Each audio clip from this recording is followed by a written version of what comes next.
It is to be noticeable that Honorable Supreme Court, while laying down the law that in contempt jurisdiction no positive mandatory direction can be issued outside the scope of the order which is being alleged to have been violated by the authorities, has elaborately observed therein that the purpose of contempt jurisdiction is to uphold majesty and dignity of the courts of law. It has further been observed that the Contempt of Courts Act has been introduced for the purposes of securing the feeling of confidence of the people in general for true and proper administration of justice in the country. Honorable Supreme Court has further held that it is to be kept in mind that the court, while exercising the jurisdiction to punish for contempt, does not function as an original or appellate court for determination of the disputes between the parties, and thus contempt court is not entitled to enter into questions which have not been dealt with and decided in the judgment or order, violation of which is alleged. The ratio of the said judgment of Honorable Supreme Court in the case of Rakesh Prasad is not being disputed by the learned counsel appearing for the respondents, and in my opinion as well it cannot be disputed. It is not in dispute that the contempt courts cannot grant any substantive relief or issue any direction in respect of the same without proper a justification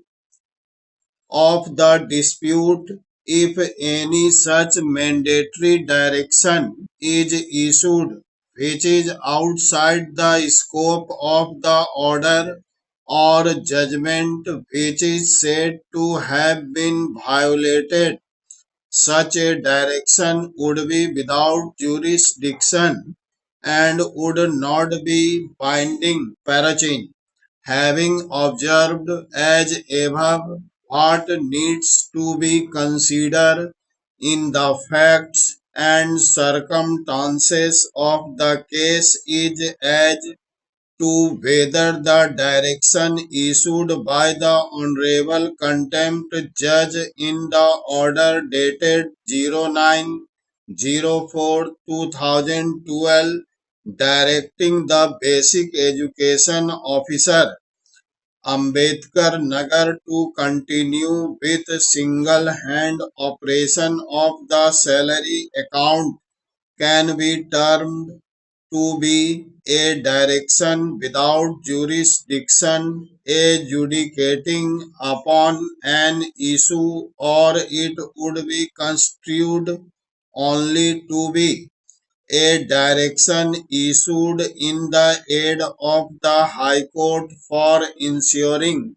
compliance, or its order dated 14/12/2011. The circumstances in which the order dated 09/04/2012 was passed by the Honorable Contempt Judge have been noticed in the said order. Relief at the cost of repetition, it may be observed that even after passing of the order on 26/03/2012, directing therein single-hand operation of the salary account, payment of salary to the teaching and non-teaching staff could not be ensured, and in fact a dispute arose during the court proceedings before Honorable Contempt Judge on 09/04/2012, when the check as presented by the Basic Education Officer was returned back to him, noticing the dispute between two managers. In such a situation, I am of the considered opinion that the direction issued by Honorable Contempt Judge for continuance of the single-hand operation of the salary account in the order dated 09/04/2012 was not a direction issued by the court on its own. ठीक है निकिता?